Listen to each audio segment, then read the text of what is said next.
Welcome to DC. And here it comes. Swing and a miss.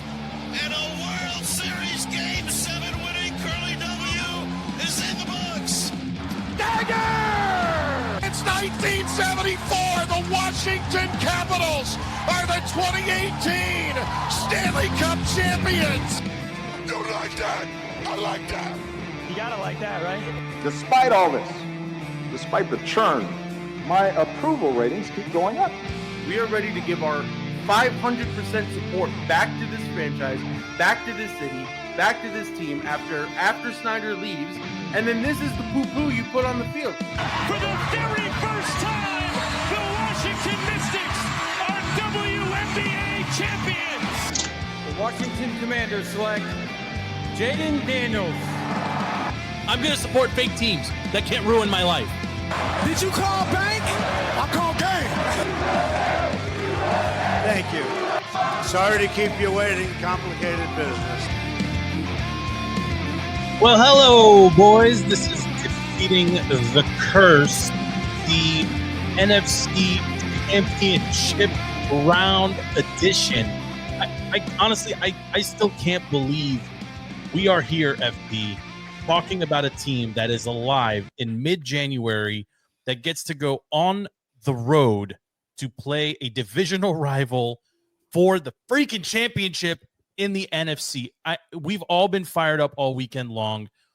Before I get into my monologue here and all the stuff I want to talk about, your initial reaction, sir, to the craziness that was Saturday night, FP. Jayden Daniels is the best quarterback in the NFC. Say the it best again. quarterback currently Say it in the again. playoffs.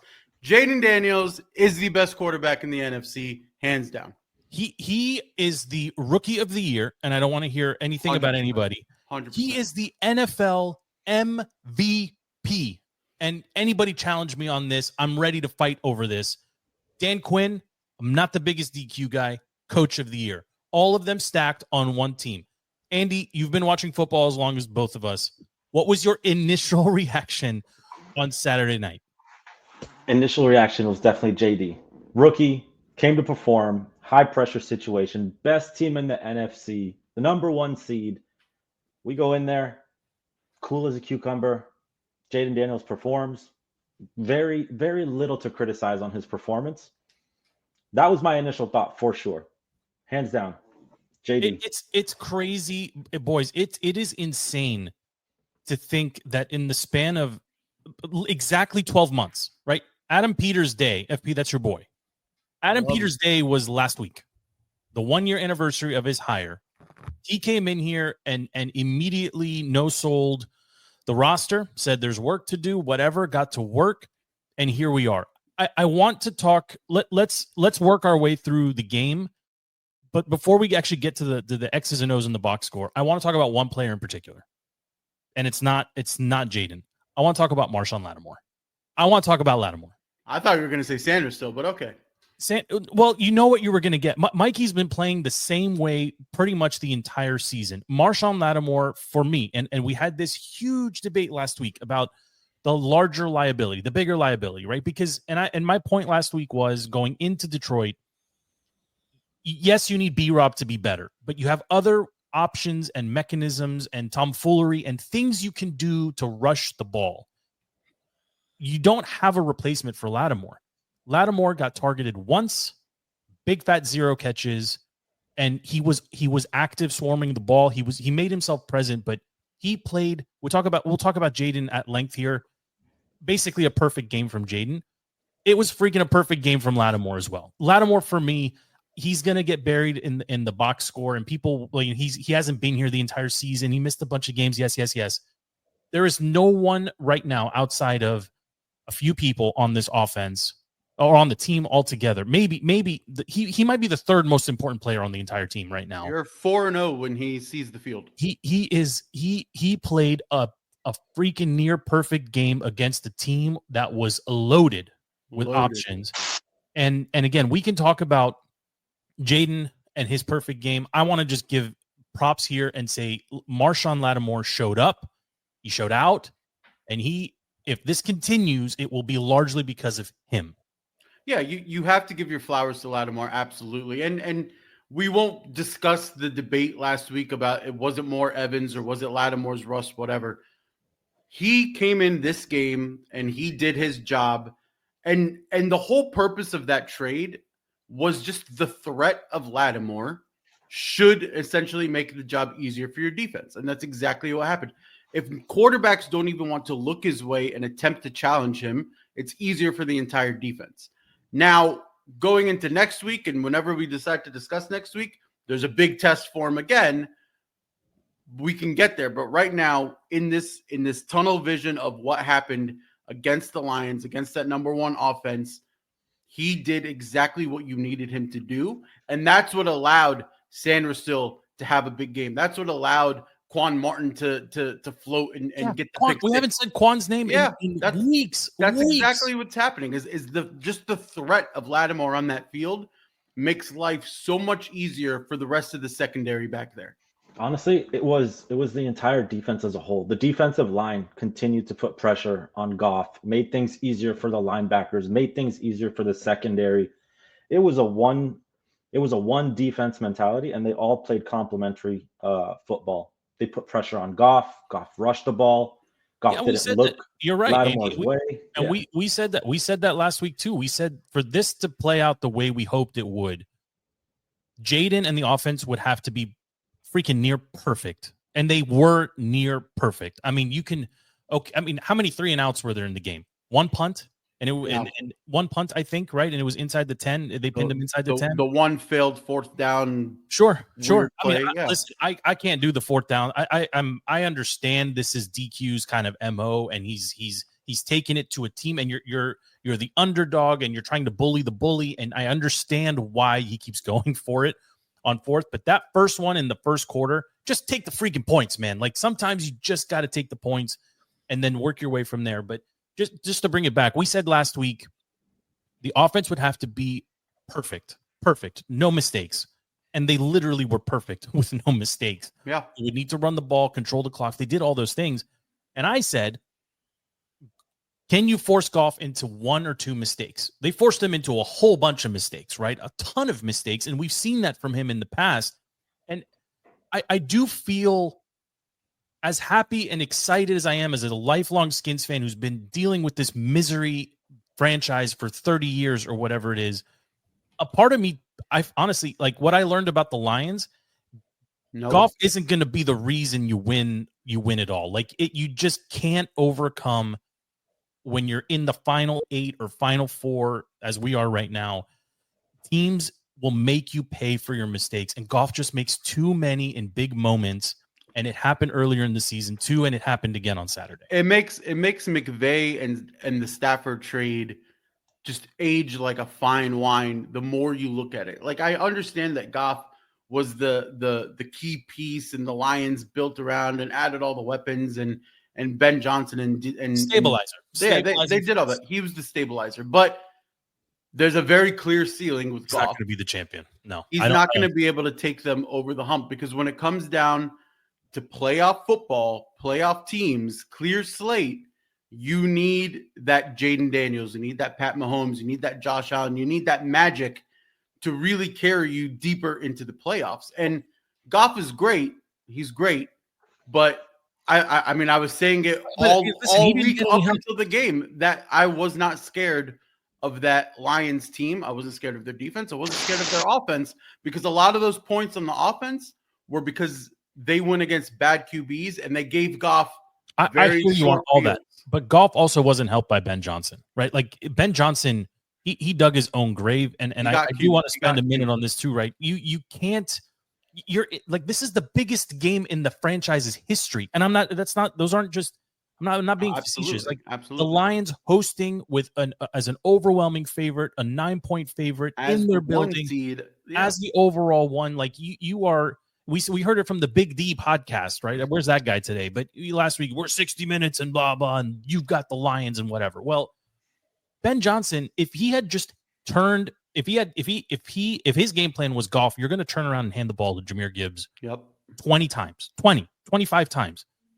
They win the game. They win the game 18-12 or whatever. Like they would have dominated the Skins. Yeah, they were And getting he got way 7.5 yards per carry. way too cute, especially on the double reverse receiver throw the ball. What are you doing? I mean, Yeah, when the game's coming down to the end there, you do not trust a Dan Campbell receiver or Jameson Williams to throw a pass and Of stare course. down his target. That's the dumbest thing you could do. We're 2 days removed from this. If I'm hiring a coach to run my team, Ben Johnson has just removed himself from that list of top tier consideration. And I'm going to even take a step further. I don't like to talk about people's jobs. Dan Campbell should be looking at Ben Johnson and saying, your services are no longer needed. As good as he is in that moment, or conversely, maybe Dan Campbell has to take some responsibility too and say, hey, when I hear that play call, when I hear that crap come through my headset, I stop it and I say, no, audible, kill, run Jahmyr Gibbs because they cannot tackle him. It was, I mean, I'm not complaining because obviously we got the result we wanted, but you can't have that when you're down, 10 points in your own building in the third quarter. Like, what are you doing? Putting my Lions hat on real quick. This is what they've been doing all year, right? Like, there's some kind of culture within that locker room that says, hey, we've been doing this all year. We're not going to stop now. This is what's been working. Playoffs or not, like, we're not going to lose our identity. Just putting my Lions hat on. And I think the same goes for the Commanders, right? Like, Daniels has been not only Goff is a system guy, right? He's a manager kind of guy. When the system breaks down, Goff breaks down. For Daniels, for us, when our system breaks down, that's what that magic was that FP was talking about. Daniels can create. He doesn't break down when the system breaks down in our offense. So they don't have the secret sauce. They don't have the recipe with Goff. If you go back in time, if you were coaching the Lions, why when you see Gibbs running the way he is, Andy, like you just keep doing it. I don't know why you get away from that. Laporta was unguardable in the first half. He was catching everything. I think he saw 2 targets in the second. Well, when you bring it back to the whole coaching hire discussion about Ben Johnson, I think that's what hurts him the most is that he has that smartest guy in the room. I'm the guy. Give me Ron Rivera-esque, like, I know best. You don't know better than me. I know, but that was our biggest complaint about Ron was like, you're not the smartest guy in the room, right? Like, stop trying to outmaneuver and come up with all these tricks and wrinkles and everything, and you just call a clean game. And when you have a surgical quarterback like Goff is, right, or Matthew Stafford or Tom Brady in years past or Peyton Manning or Drew Brees, any of those people where it's just surgical and you just timing patterns, hit the pass, go grunts, go for the next play. You need an OC that can keep the OR room clean or whatever the analogy that I'm going with is here. You can't keep throwing in all these wrinkles when you have somebody that can't do anything when it breaks down, right? And that's where you need the strong run game. And Ben Johnson coached himself out of a victory by adding all those. The job. I honestly, I mean, he'll maybe be fine in the job. The The coaching carousel is shit. He'll be fine, but I'm saying his stock last offseason was as high as it could be after that performance. I mean, you got to think if you're the Raiders, okay, like some teams are going to take him and just be thrilled to be upgrading at a position of need or a staff position of need. But if you're a real contender, or you think you are, I mean, I'm thinking specifically if you're the Chicago Bears, you've got pieces that you are expected to win with. Do you really entrust that to? I don't think the Bears actually. From what I've heard, Poles doesn't want Ben Johnson as the head coach because Poles sees the writing on the wall if he comes in, and it'll be Ben Johnson thinks he's the smartest guy in the room, is going to push out Poles, bring in a GM that he likes that'll carry out his vision, and really it comes down to Ben Johnson as the guy there. And I don't think Poles wants that. I don't think any front office should want Ben Johnson to come in there and have that Bill Belichick model where he is the guy. I don't think. No, I mean Bill Belichick can handle that, right? I mean, I think that era in the NFL, to be honest, that's over. It's over. What you're seeing now, what everybody should be seeing now, is the Commanders model, which is just insane to me to even be saying. But you have good ownership. You bring in an amazing GM. If you think about it, this is Adam Peters' 3rd year out of 5 years in the conference championship game, right? Mm-hmm. so he knows what he's doing, building a roster. That's your guy, FP. That's your guy. And then you bring in a coach, you bring in a CEO coach like Dan Campbell or like Dan Quinn that just sits there and is the stabilizer of that team, of that locker room. And then you find the OC and the DC that fit what the group is. Cliff deserves a lot of credit. Huge amount of credit. And so does Joe Witt. And I said this in our chat.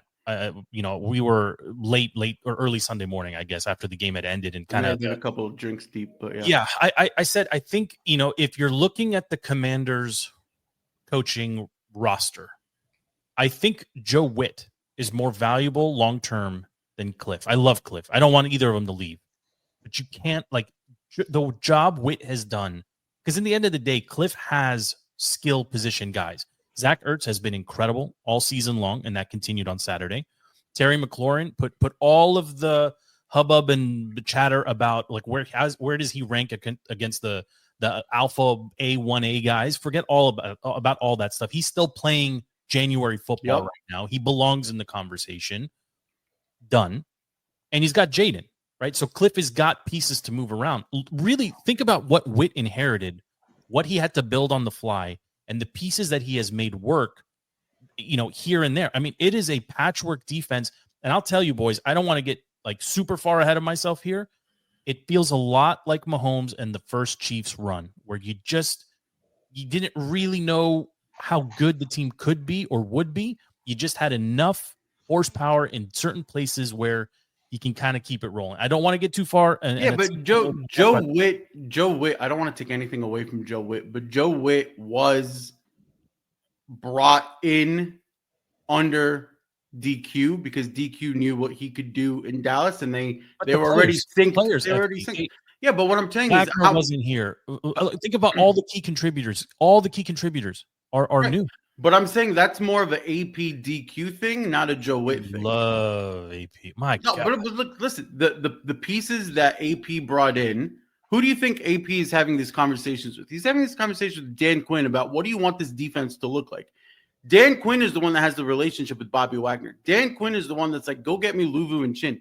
Dan Quinn is the one making these decisions. Yeah. He brought in a DC and Joe Witt that was like, hey, you were with me on the Dallas staff. You know what my vision is for this defense. Here's your pieces. Go carry it out.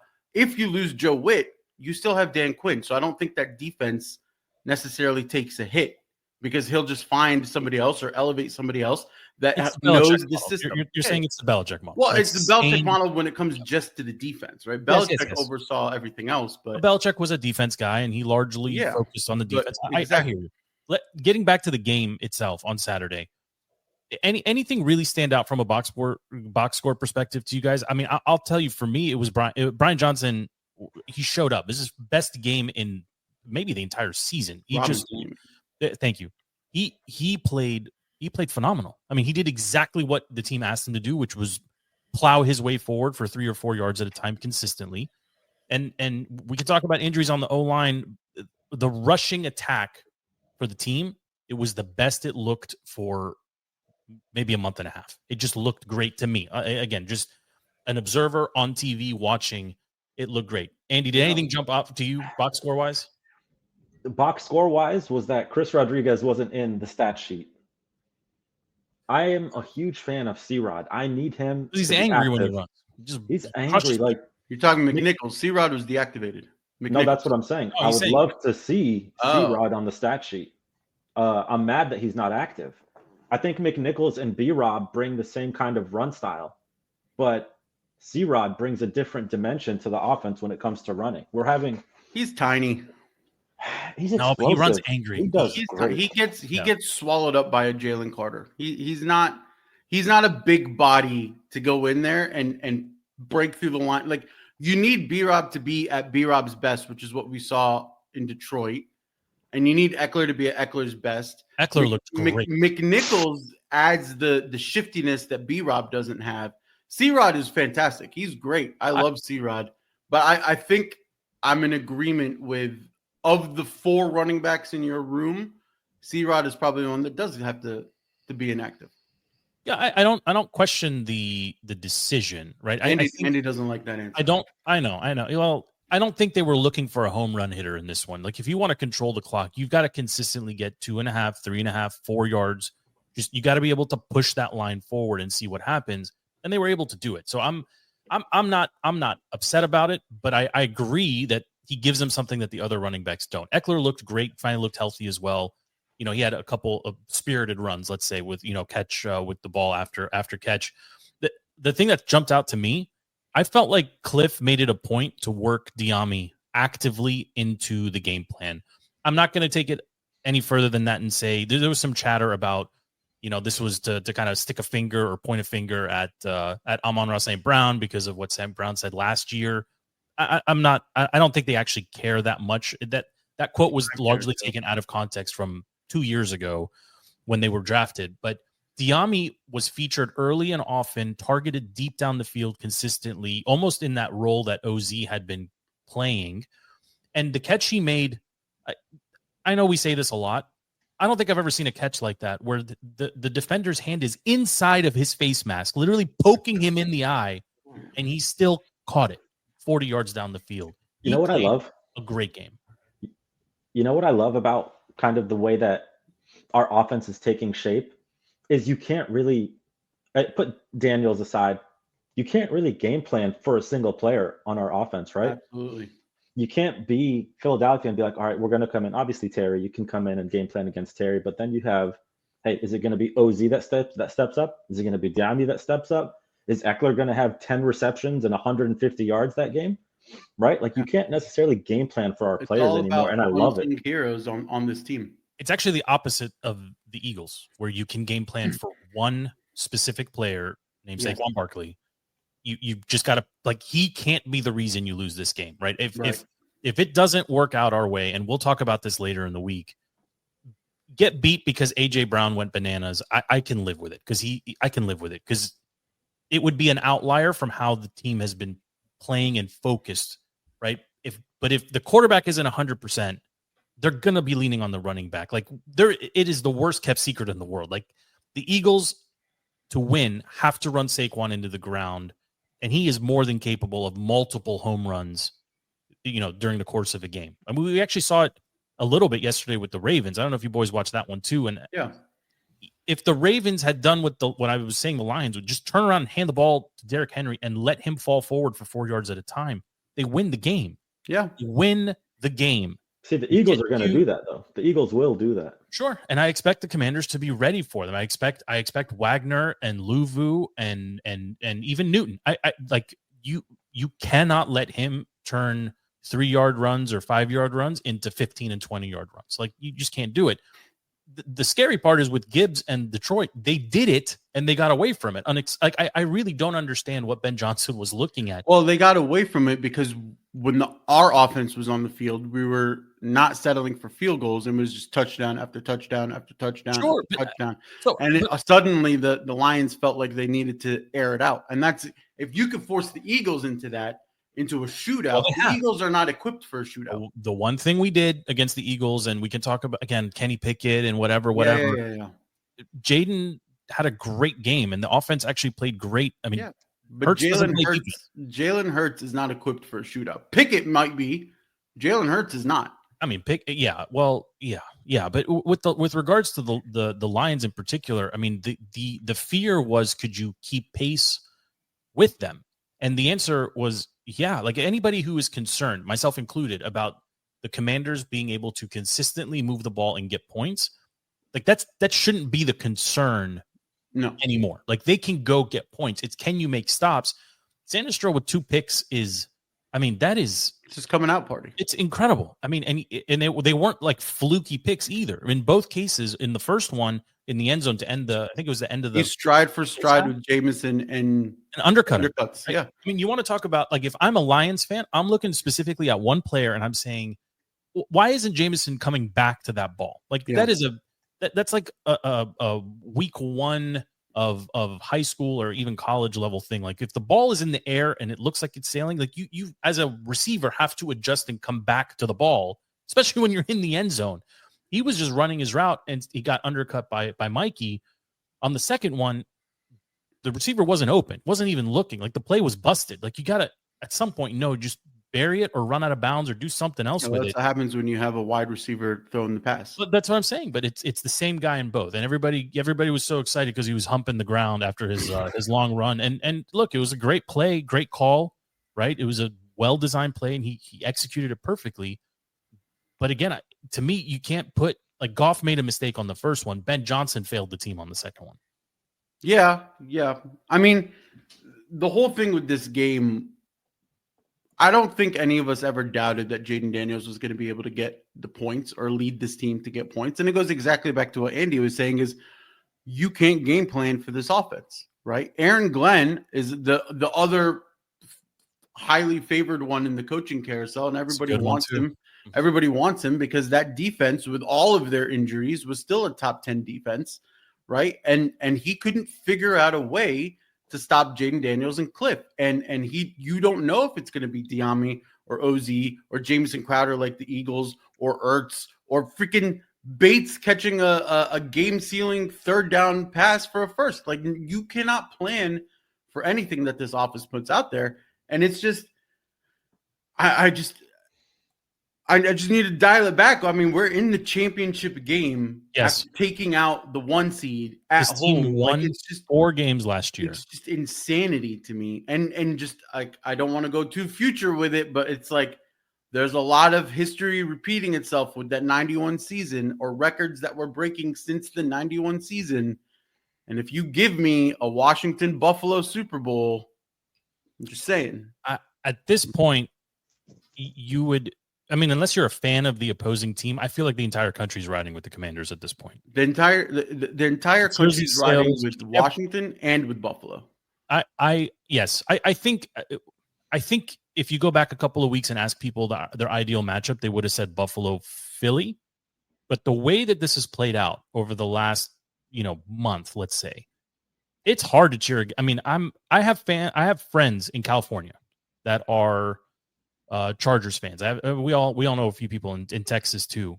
Diehard Cowboys fans. Like, never wish anything good upon us. Texting saying, "Yo, this is nuts." Like, I'm not cheering for you, but even Matt the Met, the Giants fan. Matt the Met is a huge Giants fan, which is but annoying. But he's watching. Everybody's watching. Like, no one's actively cheering against this team.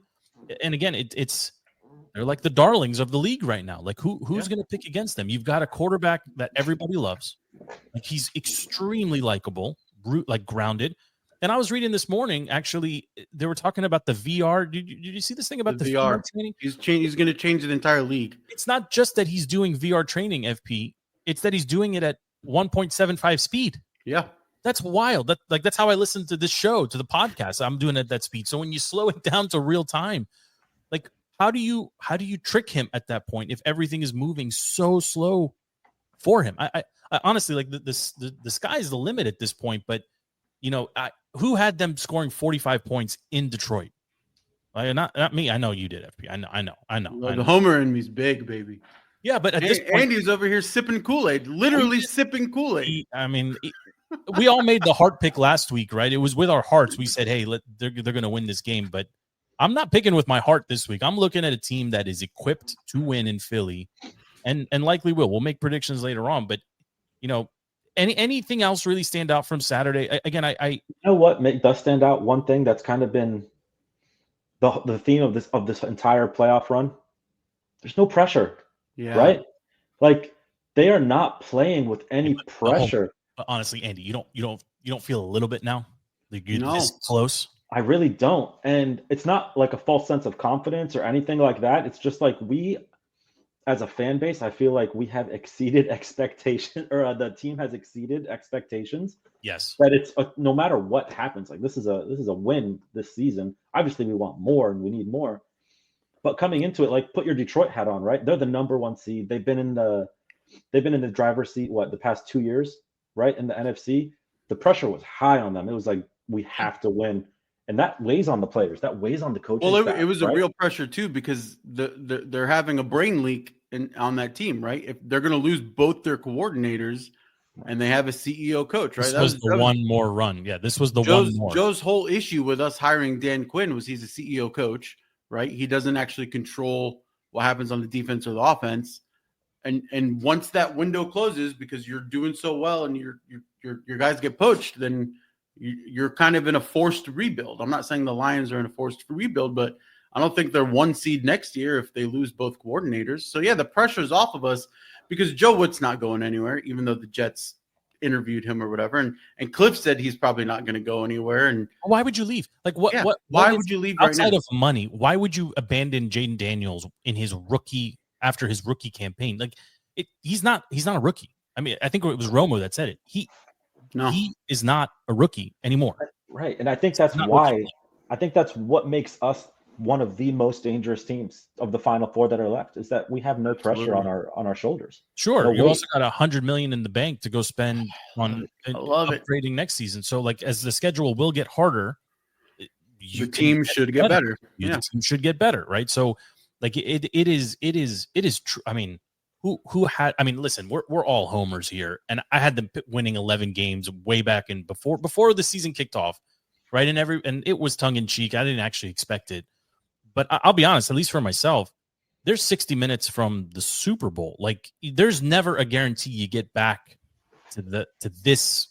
There's no guarantee you get another shot at this, right? Like the way that you're set up right now. Go freaking win the whole thing. Like, go. Like, yes, you're playing with house money. The best part about it is just go freaking do it. I don't think the team thinks they can lose. I don't think they view that as an option. I agree with you. I think they see Jayden Daniels and they're like, we will always have a chance. 6 weeks of last 10 seconds and overtime miracles, and the grit that we've gone through, and the miracles that have happened this season, team of destiny type stuff, winning time moments, as Terry would say. They have seen it so much this season that if you go into Philly and you're down 14 points, guess what? It happened a month ago where you were down 14 points and Jayden Daniels just took off and just throws 5 touchdowns against the number 1 defense, which, by the way, is even more injured than they were a month ago. So why, like, this team is going into this week, going into this practice, getting ready for a team that they know so well. Yeah, I mean, division rival. Like, it's a toss-up, and that just removes all the pressure from you. Whereas the Philly fan base, they were pissed off about the win against the Rams. They still thought it was a bad win. They almost lost that game. Yeah. Hold on. Because they see Jalen Hurts and they're like, oh, crap. Like, it's a win, but damn it.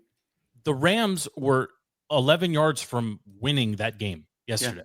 One false start that changed the entire That's right. And for all the hubbub about Stafford and cold weather and whatever, I'll tell you, I think everybody kind of alluded to this in our chat, FP. There is something really special about seeing like a clear field, and then over the course of the game, it just goes white, right? It's just nuts. And then the TV, they superimpose like the yard line markers or whatever. We saw that with I think it was Cleveland earlier in the season too, where the game started, it was clear, and then it was wild to finish. The weather is it's the great unequalizer, I think is what LP said, and he's true. Like, it makes bad teams a little bit less bad, it makes good teams a little worse. It's a total curveball. But if you're a Philly fan today, you can't be strutting around saying, they are 100%. I know they are, but have a little bit more self-awareness. You were Philly self-aware. Come on. Saquon had damn near 200 yards rushing, and they basically almost lost the game. So, like, I don't want to hear about, like the overall favorites. The line at least was not super disrespectful. The Lions, we opened 3.5. Yeah, the Lions game we opened at 9. Was it 8.5 or 9? Very disrespectful. Very disrespectful, and it's over. But with Philly, it's I think a little bit more reasonable. I think it opened at 4, or was it 4.5?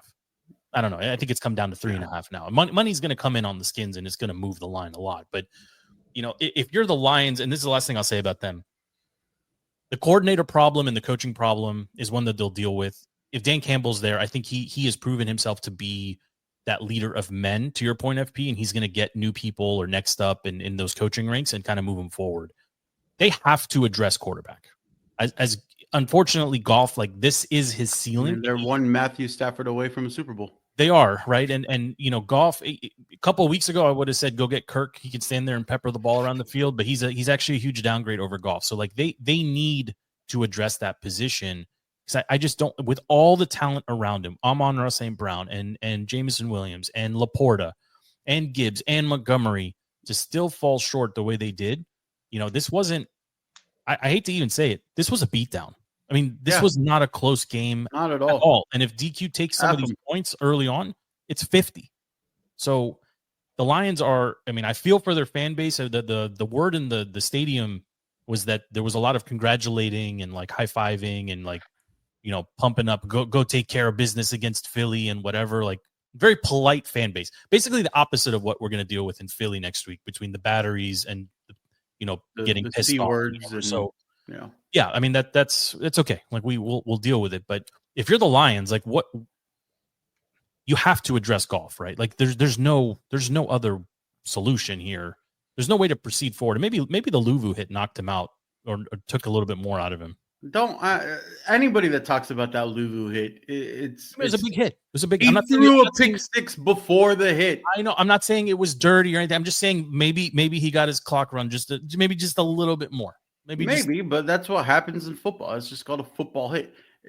10 years ago, Tom Brady is getting decked. His helmet flies behind him 35 yards. He runs, picks it up, puts it on, and plays another play. Like I saw that clip not too long ago. He looked terrified, like he had pissed himself walking off the field. Yeah. For the fan base to have just gotten softer and be like, oh, he got hit.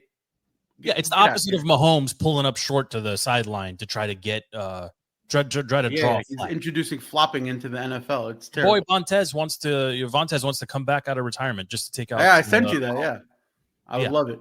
Welcome back for 100K. 100K followers. I love how the world is turning against Mahomes. Well, they went from the darlings to the enemies. Yeah, I love it. Like everybody cheered against the Patriots and against Brady because of the sustained winning. That's the Mahomes piece. But his brother and the wife and the Taylor Swift and the State Farm commercials. And I'm going to say something that maybe you guys aren't going to agree with me on. I don't think Kelsey is to blame for the circus that surrounds. No, it's the NFL media. I think it is unfair to say that like Travis can't date Taylor or like that they are bringing this mess to the team. Everything that Mahomes' brother does is fair game because he's doing it on the sideline and he's using his position of clout to get access. He danced on the Sean Taylor tribute. Like he's just a scummy thing, right? I don't cheer actively against Andy Reid. The dude's been dominating the league forever. I love Andy Reid. Exactly. So like this is more about rooting against a sustained winner, right? From my perspective. But it's not just a sustained winner. It is very clearly the refs throwing a flag when Mahomes is involved faster than a Concorde jet. Like as soon as somebody's near him, flags, and then they decide what it is. And it Ryan Anderson, it was one of the linebackers from the Texans early in that game got flagged for hitting him in the shoulder. Yeah, like his arm. Hit. Yeah, and then later the Texans hit each other as he late slides under them, and it was the roughing. And the league needs to address the way the Eagles rely on the tush push to convert a fourth down. That's what Mahomes is doing. He can basically rely on a roughing the passer call if he just dances like a little D-bag and late slides. He knows he's going to get that flag. And that's what the entire NFL fan base is sick of. Speaking of penalties, right? I honestly, when they threw that face mask call against us, against the Lions, terrible. I thought it was a game-changing play. It was third and it was. They got points off of that.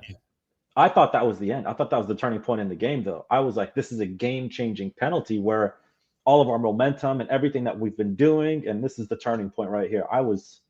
My heart was pounding when they called that, when they missed that. Yeah, but the league has to find a way to make these penalties reviewable. Like, I don't want to slow down the game, but you can't be in a situation where the ref makes an actual mistake and it's not reviewable. Like, let the coach challenge. Like, let him. I don't understand why you can't. Don't even make a challenge, but you should just have the quick assist. Somebody in New York is like, no, that wasn't a face mask. No, that wasn't roughing. Fix it, and then you just fix it real quick and go. Yeah, the challenge process makes it much longer. Review. I'm saying it needs to be the instant review.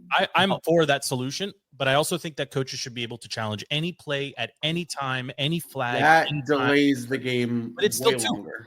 But it's a calculated risk, and the coach gets the like. Why do you get to review some things and not others? If the flag if it's thrown in error, like I mean it.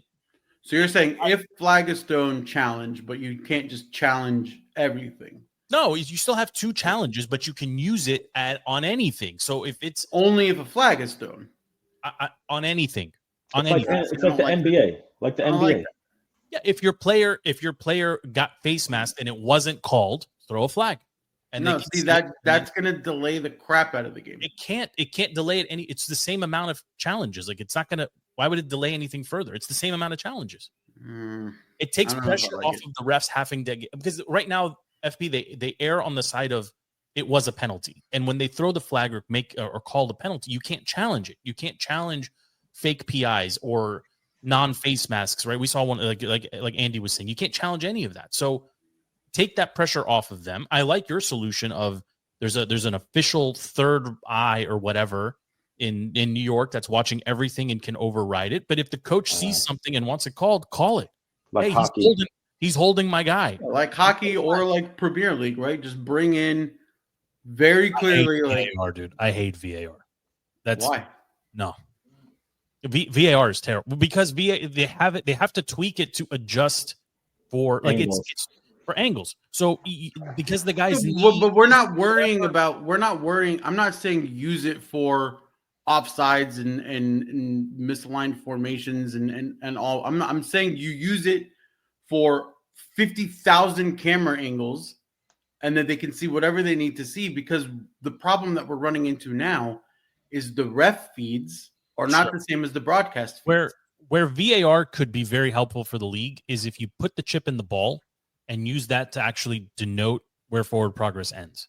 Like that you could do, because you would see or no more bullshit measuring the sticks and saying it's an index. They don't even measure. I actually miss seeing the chain gang on the field. When did they ever measure? I never see them come out. Do they ever come out to measure? The refs are lazy now. But I'm asking a real question. When was the last time you remember seeing a chain gang on the field measuring and then holding up the stick and saying it's for No, my mind is blurred. It might be stupid college games that I see it, not NFL. We got one of those tonight that's going to last 5 hours that I'm going to have to sit through. 7:30 to 1 o'clock in the morning. I don't understand. Why is it so long? I mean, they got to. Yeah, that's a different problem. That's a different problem altogether. But okay. So let's talk about Sam Cosmi. This is the last thing on my rundown here. I know Andy, you got a couple more that you wanted to get through, perhaps, but Cosmi is a huge loss to the team. The guy has been an unsung hero since he arrived here. He came in with medium fanfare, but over the last several years, he's just been consistent and quiet and does his job. I appreciate very much the post he put on socials, kind of thanking the team for the fans for their support and encouraging the team to keep going. Like he took a bit from Kobe, job not done. Like let's keep going. He's a huge loss, and they're going to have to figure out a way to plug this hole. Jayden will continue to dance and get his 4, 5, 6, 10 yards, whatever it is. Somebody said it a couple weeks ago. I prefer when Jayden runs off script, not when it's called designed run plays. But regardless, they're going to have to do something at that position. The only silver lining I can think of here, FP, is that the Eagles are pretty banged up. So you don't need 100% D-line.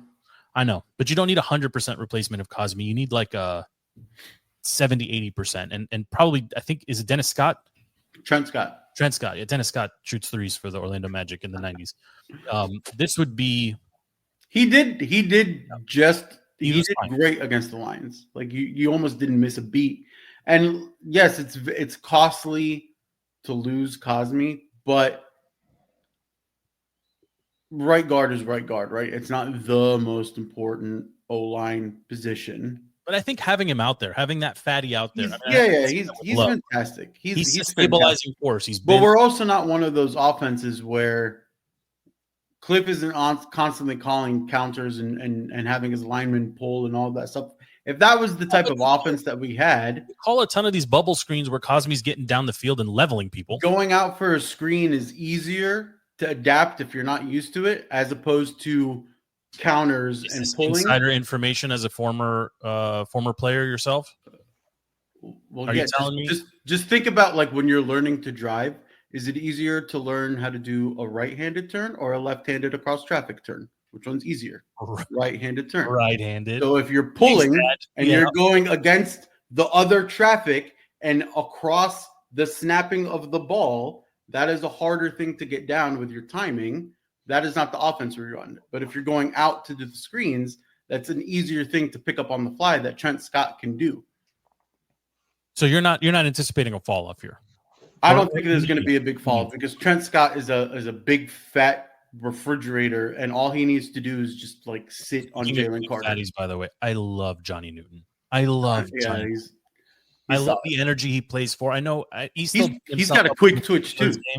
He's still beating himself up for jumping off sides when that dinosaur Russell Wilson got drew him offside. But stupid dance. That boy showed up and he played great on Saturday night. I mean, he's between him, Allen Payne, and the other guy. That is a hell of a freaking rotation. I mean, it's solid rotation. Yeah, the stats aren't always there, but they don't get flat out beat a whole lot. Obviously, Jahmyr Gibbs is an exception, and Saquon is, of course, an exception to that. But I mean, he played great. But Andy, any thoughts from you on what they do with Cosme, or how do they scheme around it? I mean, I think there was a line on was it Pick'em or one of those like offshore betting sites that I saw 8.5 bubble screens or similar was what they were saying. I think they're going to go way over that. I think that play has become super dangerous in the Commanders' arsenal, whether it's to OZ or to Terry. I mean, obviously Terry scored a freaking 70-yard touchdown on it. So, but those are heavily reliant on your offensive line getting out there and doing some blocking. I don't know. Cosme's going to hurt. No, I mean, I'm with Paul. It's right guard. Offensive line is not my domain. I'm not some subject matter expert on it, but you're not a line savant. We are replacing Cosme with a vet, right? With another big boy. He knows how to play. Like, it's not Cosme's a big loss, but it's not. I don't think it's going to be as impactful as we think it might be. Plus, we got JD5, baby. Yeah, no, there it is. There it is. You're saying it with a smile too. Yeah, you can't. I don't know how if you're an opposing defense at this point or the D coordinator, how do you prepare for Jayden? Like, if he's really doing this VR thing at 2x speed or whatever. I mean, I suppose you could delay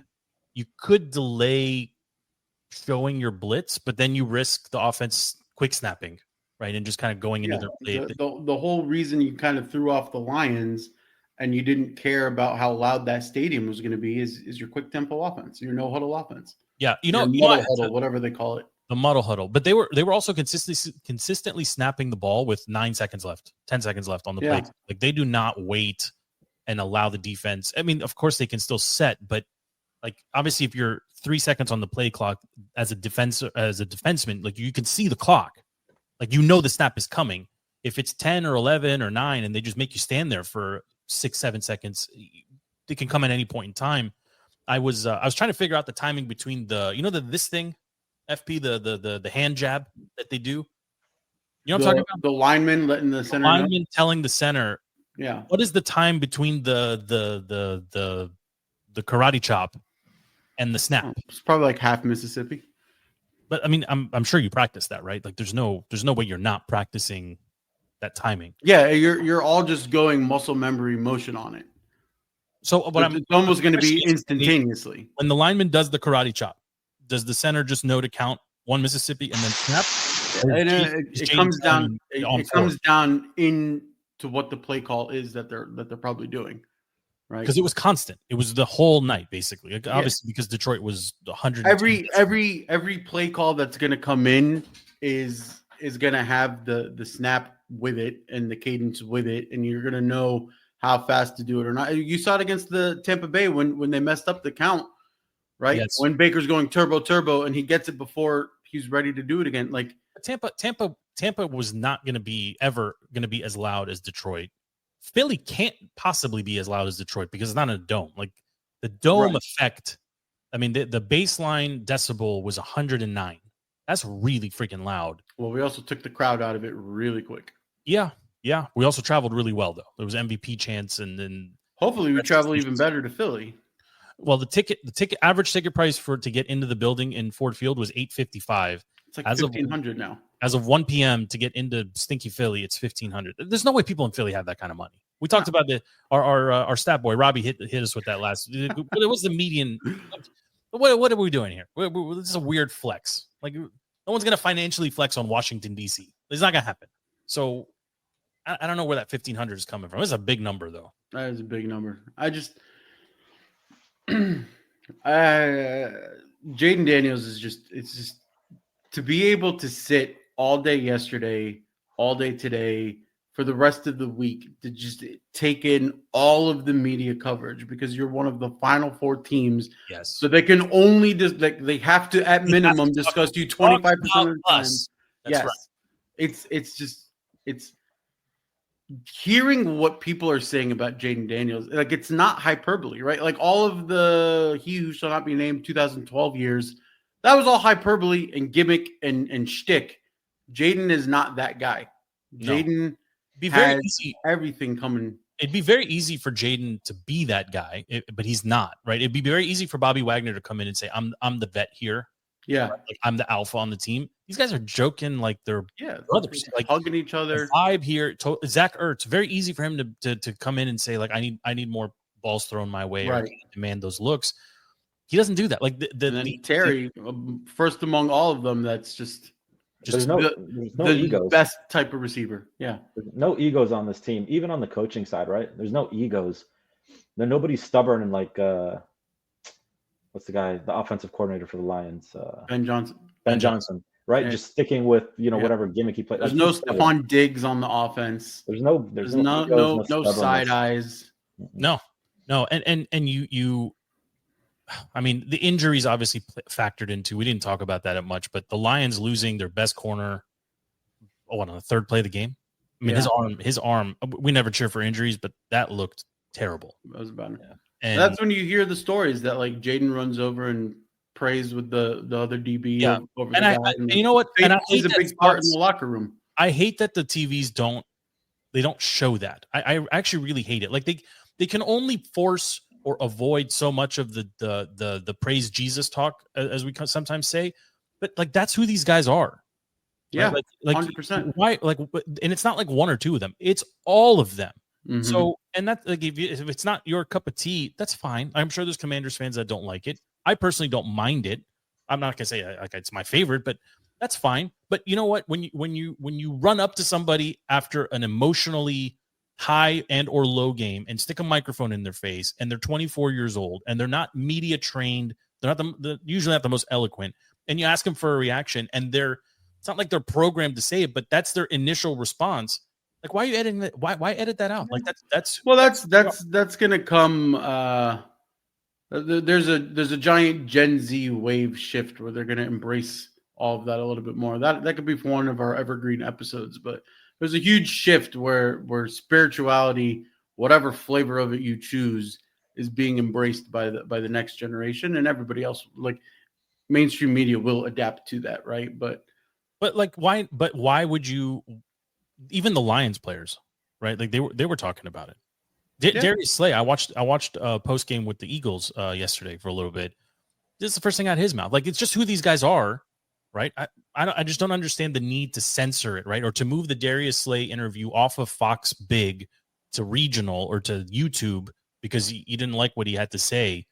I just don't like it. Like I don't like any type of censorship. And in this case, it's not in any way. What's his face? They didn't let the QB for Notre Dame? Was it Notre Dame or Ohio? It was Ohio State's QB. They didn't let him on the stage because they knew he was immediately gonna think.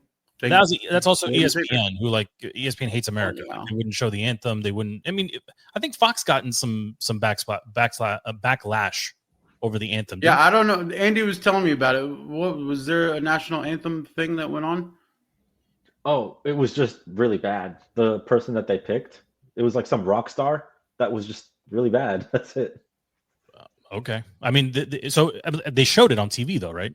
Yeah, no, they showed it, but admittedly, I fast forwarded. But like ESPN won't even show it. They won't show the anthem. They won't show the flag. They won't I mean, they were trying to bait the what's his face, the Notre Dame coach into taking a victory lap for black people, and he's like, no, it's about the team. Like, I don't know who's coming up with their talking points, but I feel like that era of America is ending very quickly. Maybe actually today with the inauguration. Like a lot of this stuff is just over. I did take a page out of Stevie's book, by the way. 0.0 minutes of coverage watched by this guy of anything inauguration related. I'll catch up on it, but did I miss anything of note? I think Stevie's at the rotunda, to be very honest. The funniest part of the entire inauguration was Melania wearing a giant hat that covers her eyes, and Trump went in for the cheek kiss, and like couldn't land contact because the hat was so big, and the internet is just running with it, and it's just hilarious to watch. They're comparing her to like the Pizza Hut logo, like it's just very funny. Well, she launched a meme coin overnight that like was up 6,000%. Melania did? She did. And Trump's coin, I don't know. We're in an era now where everybody we need a DTC meme coin apparently. Or maybe I'll work on that. That could be our next thing. Portnoy made like 100,000 off the Trump coin, like overnight. Yeah. Well, I'm more than that. Was it Portnoy? Yeah. He said. Well, yeah. He said he doubled up. He put 500 in and cashed out a milli. Yeah. Yeah. I mean, you want to talk about Mariota? No, I mean he made his guest appearance, right? That one like fourth down play. Shouldn't have snapped the ball. Should have taken that one in particular early in the first. Like keep that one deep in the playbook, Cliff. Just take the 3 and set a tone. You wanted to toss it to Daniels or something. I don't know. You're not big on the fourth down tries, Job. I love them. Situationally, I think you have an excellent punter. I understand that if you're in no man's land, you don't want, Zane Gonzo out there trying to kick field goals because, he's not the most reliable. He's the 6th kicker on the team, blah, blah, blah. So, like, if you're in no man's land, you want to roll the dice once or twice. I don't hate it. But if you're at the 20, 30, like, that's a gimme field goal. He should be able to consistently get it. Go get it. I like going for it because when so many people have that narrative that you have of like, oh, you should have taken the points, there's a lot of times where you're forgetting to subtract the 7 and add your 3. In the Lions game, that first one in particular amounted to 0 points, right? So 3 would have been more than 0. I hear you on the others where the drive stays. But you also need to show your team right off the bat. But I'll tell you, I believe in this offense. Go out there and get it, and the team needs to see that from the coaching staff. If it's the first one, by all means. A part of the reason why you go for it in a dome in Detroit is because Detroit has an excellent field goal kicker who generally doesn't miss. Right. Philly, you're outside, and all bets are off. And Philly has missed. I mean, I think in the first Jake game, Elliott has been. They missed 2 field goals and an extra point, if I'm not mistaken, before halftime. So in that game, okay, maybe you do take the points because their kicker is just as ineffective or could be inconvenienced or whatever. Weather factors into this stuff too. But in a dome, maybe just but it comes down to how you want that team to have their mindset, right? Like, I think you could say whatever you want about the Lions and Ben Johnson and what we saw, but Dan Campbell, ever since he came in and was biting kneecaps and drinking Trente coffees or he whatever. Had a bad team. He was the worst. The Lions, when he started, were he had a bad team, and he introduced a killer mindset, an aggressive belief in his team. It was a little gimmicky. It was gimmicky, yes, but it translated to the locker room that the Skins game plan coming in on Saturday was we're going to have to score a lot of points because Detroit scores a lot of points. So I understand rolling the dice and just kind of continuing to go for it. I get it. The Eagles aren't going to hang 50 on the Skins. Like, no, it's a completely different scenario. Yeah. You could go into Philly and win scoring 15 points. But you have to take the same mindset. If you're facing a 4th and 2 and you get at the 30, no, you try to convert it so you can keep the Eagles offense off the field longer. And I get that. And Jayden on cold. It's that I mean, how many did they convert on Saturday? They're backbreakers. Right? They are literally 4 on 4th down, something like that. And you can see like from the defense. Yeah. They are back. They are morale killers. I totally get it. I get it. But when situational, yes. But I love the Eagles. Against the Eagles, I love that is your DNA is Jayden can do anything. I hear you. The Lions can score in a multitude of ways. The Eagles can't do it. So if you can, you like I said, you were never going to go into Detroit and win with 15 or 16 points or 20 points. It's never going to happen. Very feasible. You could go into Philly and win with 20 points. Yeah. So, okay. So take what you can get. Like just especially if you can get up early and shift any little bit of pressure you can shift onto Philly early on. And even with Saturday night in Detroit, like the pressure of not scoring first is a big deal. Like, I mean, it just puts pressure on, someone like a Ben Johnson to think he has to get more creative and get the points back quicker. We saw the wheels come off. I mean, this team, Jayden will, somebody said it earlier, maybe it was Andy. Jayden, like you're never out of these games, right? So unless you're down, 21 at halftime or something nuts, you're really never going to be out of this. But can you consistently get points? Can you wear them down and then just get chunk run plays and screen plays late in the game? I think that's the game plan. I mean, we'll see how the week kind of plays out, but that's what I would want to see. That's kind of my early read. I'm not making a pick. I don't think any of us are kind of prepared. I think with our hearts, we're all making a pick, but it's crazy to think this team won 4 games last year and lost 4 basically this year, and they're still playing football deep into January at this point. And like I've been saying, it was 60 minutes to the NFC championship game, and now we're 60 freaking minutes. We're 60 minutes from New Orleans and playing for a Super Bowl, and it's great to see the city on fire. It's great to see the flags everywhere. It's great to see people honking at me when I'm walking. I'm walking around the neighborhood, just getting my steps in my hat or my hoodie, and people are like, "Did you watch the game?" Yes, of course I watched the game. Yes, I watched the game. Start handing out business cards. Get the listener count up. I'll tell you the thing we're gonna have to figure out though.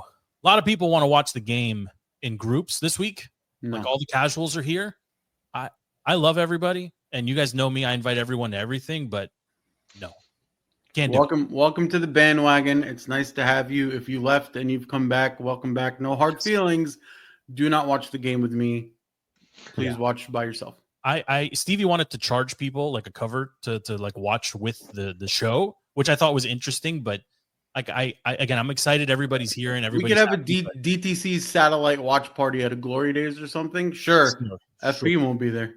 Yeah, well, you know what? This would be the last week to do it because I think most of us are leaning on rolling the dice one more time here, skipping Philly and really getting prepared to empty the bank account for New Orleans.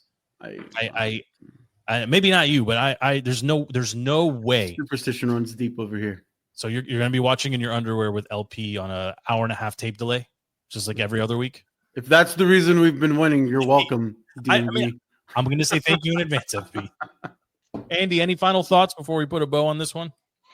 No, thank you guys for having me. You're the best, man. Thank you. FP, anything from you?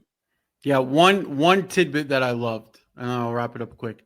Some commentator was saying, who can you compare Jayden Daniels to? And they were saying, out of all 4 pro sports, to see a rookie come in and immediately change the franchise and go for a deep playoff run, there's only one name that comes to mind. And ironically, it is Magic Johnson. Wow. Okay. Yeah. I kind of loved it. I love seeing Magic and Jayden Daniels sharing those locker room moments. Maybe a little more distance is better. Maybe a little distance. As long as he kisses him on the cheek, that doesn't have the cut. Was in the building too on Saturday night. By the way, he is huge. He is huge. He's so freaking tall. Joe Gibbs, I don't know if anybody saw that. Joe Gibbs had no idea who Kevin Durant is. Yeah, I saw that. No idea who Kevin Durant was. He had no idea who Kevin Durant was. And Kevin Durant he was towering. Talking smack to Gibbs for doing his warm-up dance. I like that too. That's a stupid dance. And also it was from like 15 years ago when he was a Warrior. Like, what are we doing here? What are we doing here? But I like that KD is embracing DC. I'll leave you boys with this. I'm actually lifting this from the morning show here in DC. Papa Lurch said it this morning. There's only two road teams to win during this NFL postseason, and both happen to be the Commanders. That is crazy to think about. But, all bets are off. Division rival coming up in less than a week at this point. And I'm going to keep saying it all week. We've got shows planned for Wednesday. And our good friend Bill Rowland, longtime friend of the show, hopefully will be on with us on Friday to really preview the game and kind of lock in predictions. We're 60 minutes from the Super Bowl, and if this city is hyped, it's great. It's great to see. Like Ovi's rocking I think he was rocking Jayden jersey, and Kevin. The whole team was Rob jersey. I mean, it is a magical time in here in DC, and hopefully this is the beginning of a great sustained run here. This fan base is long overdue. That's part of the reason why I don't want to watch with anybody, right? Like I appreciate everyone is excited, but you've been paying attention for 5 minutes. I've been suffering for 35 years. Like please appreciate that. I appreciate you, but no, this is not the time to engage, like with the casual fan base. But yeah, thanks boys for making time. The show is DTC Defeating the Curse, available wherever you get your podcasts. Just search for DTC or Defeating the Curse on Apple, on Google, on Spotify. on Alexa. Just say play DTC and the latest episode will pop up. You can also watch us live on YouTube, on X, and on Facebook as well if you're so inclined. The mailbag is open, defeatthecurse@gmail.com if you want to send in any comments. Look for announcements and alerts for upcoming shows. We've got 2 at least planned this week, 2 more at least, that is, on Wednesday. And again, Bill Rowland will join us on Friday. But for now, for FP and for Andy, my name is Joe. Thank you so much for listening. We are out. Hail to the Commanders. We're almost there, boys. Football continues.